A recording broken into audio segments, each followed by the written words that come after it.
In the history of this British royal family, few figures have sparked as much controversy, gossip, and waves of public outrage as Prince Andrew, once celebrated as a symbol of bravery for his service in the Navy. Hailed as the Falklands hero, he won the hearts of the public with the image of a charming, promising prince. Yet only a few decades later, everything had completely changed. Andrew was no longer mentioned as a distinguished royal, but rather became synonymous with scandals, lawsuits, and even estrangement from his own family. The story of Prince Andrew is not just a string of sensational events, but a revelation of the darker side of power, privilege, and responsibility within the royal family. Every step he took, every decision he made, was scrutinized, from dangerous friendships to statements that left the royals embarrassed.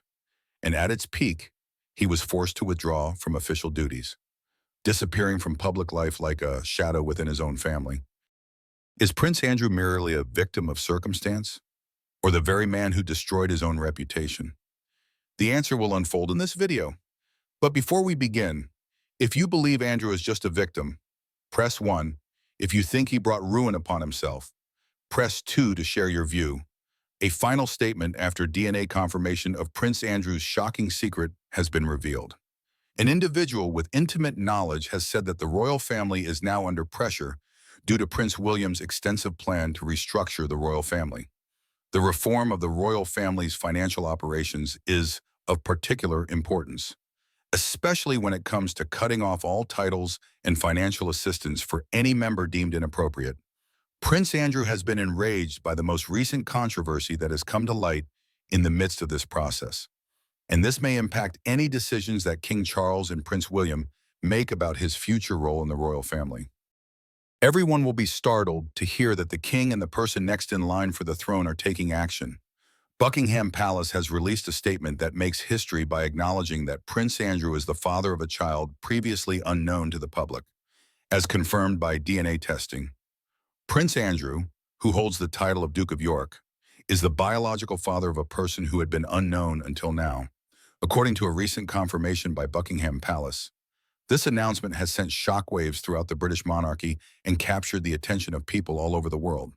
The confirmation was based on the results of a DNA test, which definitively proved that Prince Andrew is the biological father of this individual. This unprecedented acknowledgement was made in a statement that was both brief and seismic in nature. It is the result of months of intense speculation and legal pressure, plunging the already embattled royal family into its most fundamental crisis of legitimacy in a generation.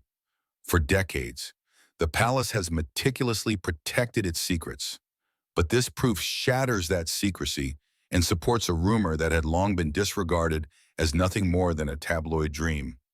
Due to his affiliation with Jeffrey Epstein, who was found guilty of sex offenses before his death, and because of a terrible interview he gave on BBC Newsnight in 2020, the Duke, who is 64 years old, already had a reputation that was in tatters. This requires him to publicly confront the consequences of his actions for their entire existence. This person has been plagued with questions about their parentage. Now that it has been verified that they are the prince's child, the individual, a private citizen, has received the confirmation they sought all these years. This person never wanted fame. They only wanted to know whether or not they were the prince's child. The identity of this individual, now confirmed as the prince's child, has been a well-kept secret, but reports suggest they are a private citizen who sought not fame, but confirmation of their parentage after a lifetime of questions. According to a source with knowledge of the proceedings, the DNA test results are mathematically irrefutable, leaving no room for denial, and presenting King Charles III with an insurmountable challenge that strikes at the very core of the Windsor dynasty's reputation. Public constitutional experts and royal historians are now grappling with the enormous consequences that have resulted from this. The confirmation raises complicated concerns about titles, inheritance, and the basic notion of royal status in the 21st century. Prince Andrew has already been shunned by society and stripped of his military associations as well as his royal patronages. This public confirmation of a previously secret child now endangers his position even further. potentially severing his last remaining ties to the institution he was destined to serve. Whispers eventually evolve into a roar, marking the beginning of a royal scandal. The whispers that constantly circulated in the corridors of power and on the margins of the internet were the start of the narrative, rather than a lawsuit or a news conference. For many years, disjointed and unproven reports were passed around regarding a hidden child fathered by a high-ranking member of the royal family. These were mostly limited to internet forums and sensationalized publications since they lacked the proof necessary to break into mainstream media, a common characteristic of many similar rumors. Nevertheless, in the years after Prince Andrew's departure from public life, these rumors began to center around him as the main figure.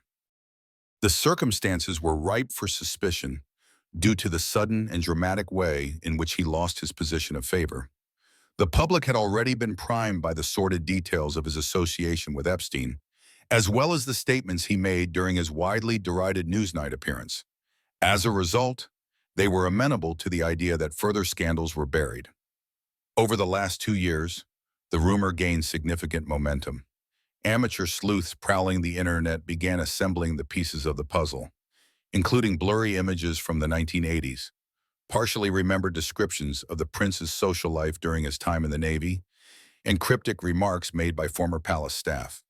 Theories were developed and timelines were created, resulting in a narrative that recounts a short-lived affair and a later covert arrangement to ensure the child would be raised away from the royal family. The press, initially reluctant, began to pay attention as the volume of online discussion became impossible to ignore. Articles were published that posed questions rather than statements. These pieces were tentative and titled things like, "The Duke's Secret History is a Royal Secret About to be Revealed." Despite their speculative nature, these essays fueled the fire. The palace's response was a steady no comment, a usual but, in this case, provocative response that many saw not as dignified silence, but as an implicit admission that there was something to conceal. Dr. Anna Whitelock, a prominent royal historian, offered her insight on the dynamic at the time. According to her explanation in a recent interview, the monarchy has always been susceptible to rumors concerning legitimacy and lineage. It is the foundation upon which the institution is built. However, in the era of social media, the palace's old tactic of never complain, never explain has become a disadvantage. Nowadays, silence is often seen as a form of concealment, allowing conjecture to spread and develop into what the public perceives as the truth. About 8 months ago, the story reached a turning point when it transitioned from an anonymous rumor to a real legal threat. The shadows parted to reveal a single, forceful voice that spoke out not through a tabloid expose, but via a formal legal process. Someone came forward claiming to be the prince's biological child and formally requested that he submit to a DNA test to substantiate this claim. At the time, the person's identity was closely guarded. The whisper had grown into a roar that could no longer be ignored. The claimant did not seek a crown, but rather a sense of self. The person at the center of this controversy was revealed to be a respectable and reserved professional with no prior association with the world of aristocracy.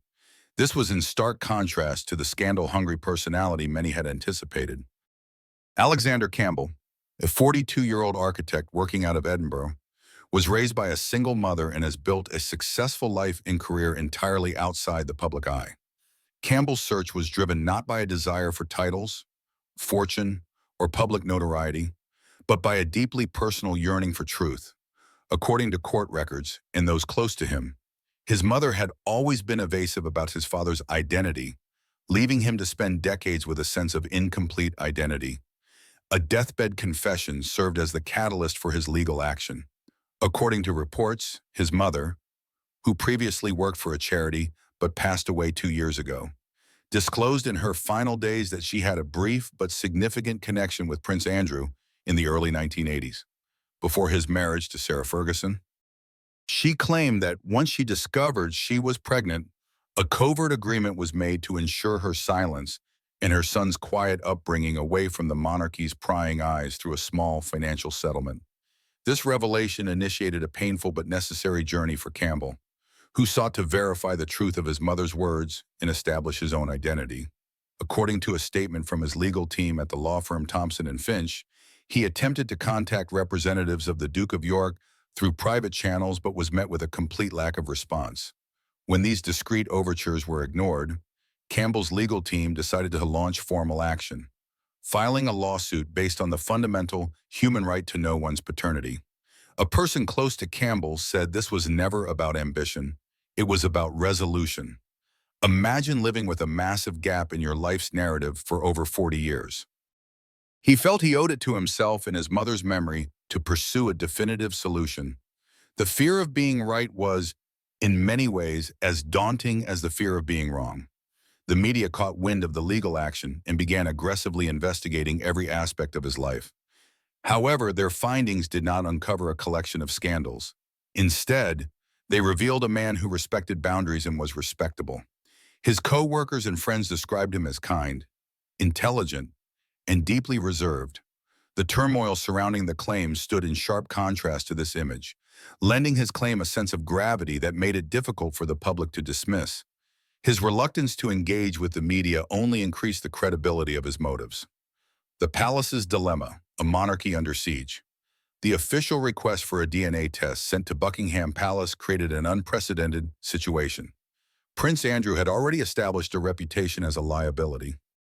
He was essentially banned from any public-facing role within the royal family, his formal responsibilities stripped, and his patronages canceled. The royal family, now under King Charles III's direction, had been working tirelessly to minimize damage and present an image of a modernized, responsible, and streamlined monarchy. All that effort was at risk of being undone by the DNA allegation. This was not about financial misconduct or a mistake during a royal visit. It was a scandal involving blood, legacy, and betrayal with the potential to permanently damage the Windsor reputation. The tension within the royal walls was palpable. According to insiders, several crisis meetings were held in a state of panic, attended by the King, the Prince of Wales, and top courtiers from the Lord Chamberlain's office. The critical issue was determining the appropriate response. Refusing the test would be seen globally as an admission of guilt, a disastrous public relations move that would confirm the public's worst fears. However, agreeing to it meant relinquishing control and opening the door to a potentially devastating reality. Valentine Lowe, an author and seasoned royal reporter, observed that the dilemma was immense. On one hand, the monarchy has a natural inclination to protect itself and its members from public scrutiny. On the other hand, both Prince William and the King are acutely aware that the institution's survival depends on public trust. Particularly given Andrew's history, it was critical not to give the impression of obstructing a legitimate quest for truth. It is said that the Duke of York was initially resolute in his denial, viewing the demand as an infringement on his privacy and another attack on his reputation.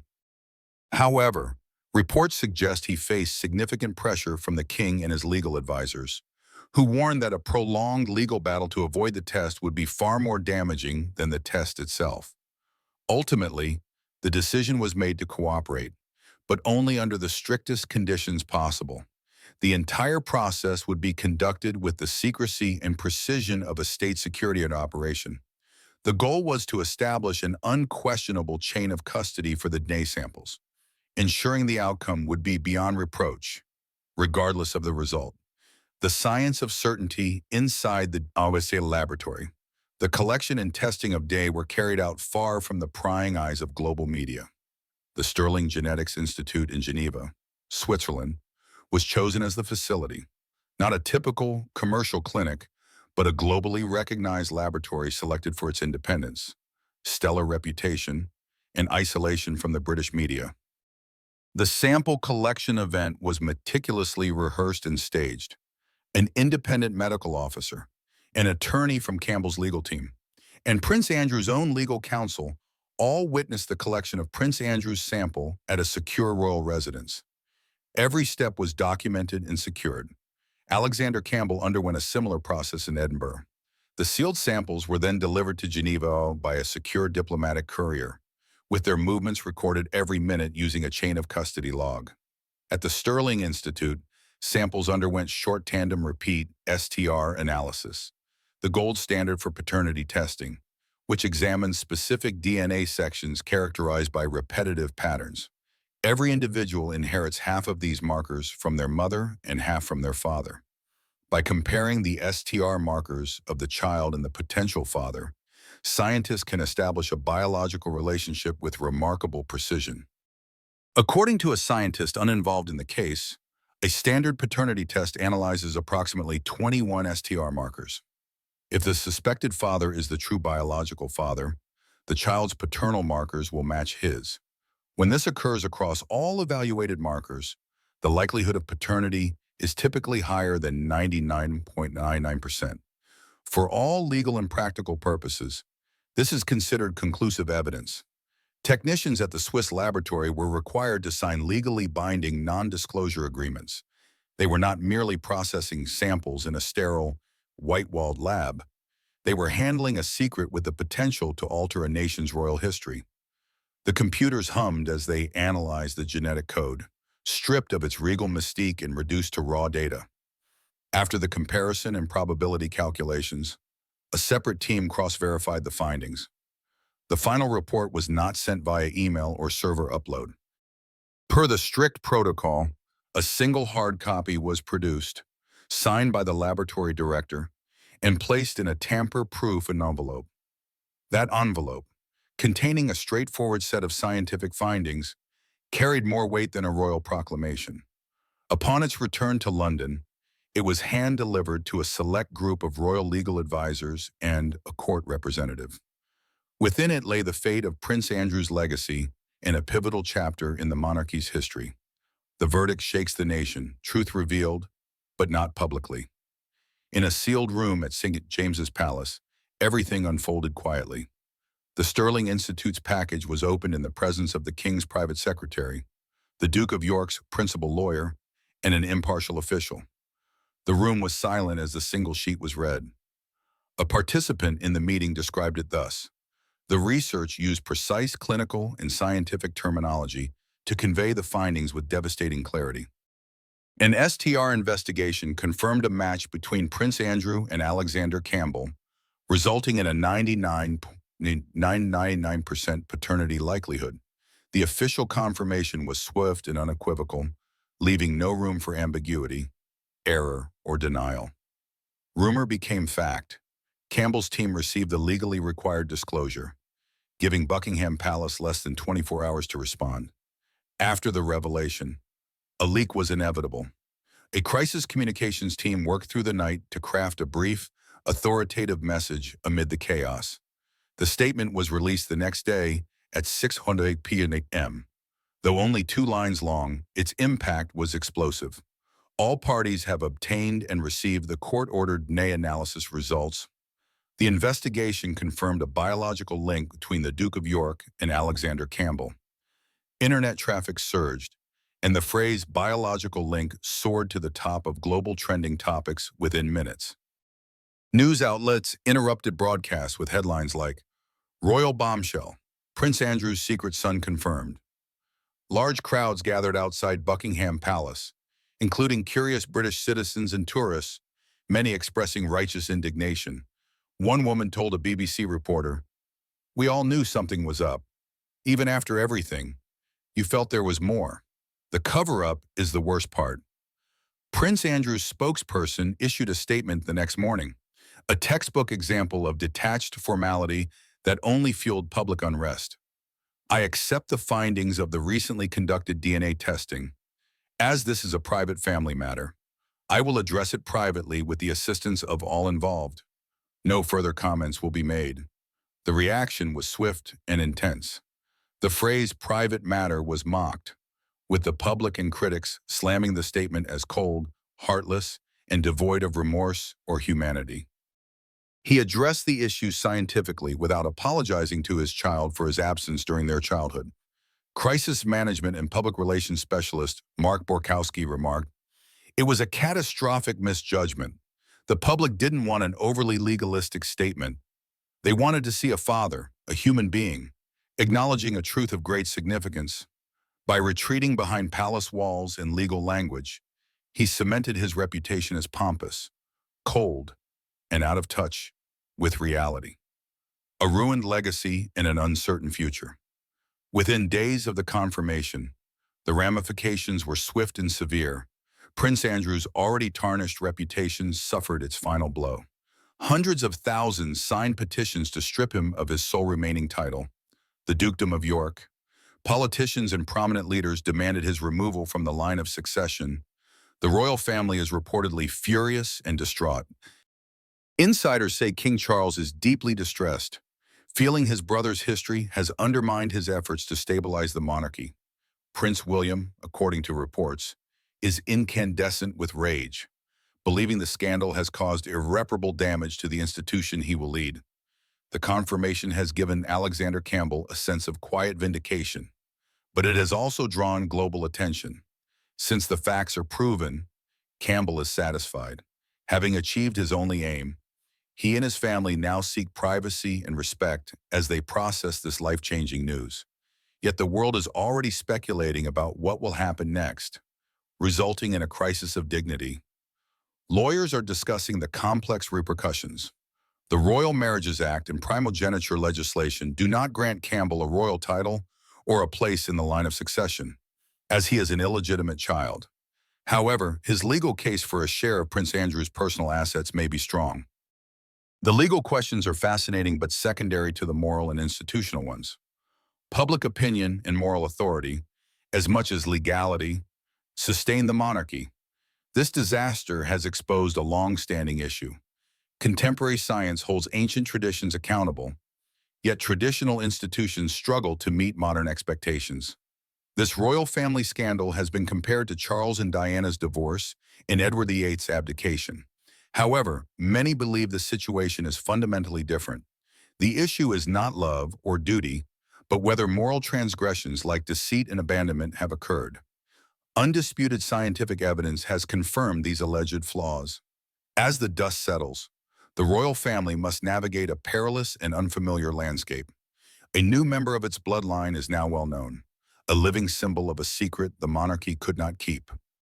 Prince Andrew, once the Queen's beloved second son, is now a pariah whose legacy will be marked by scandal, dishonor, and the son he never met.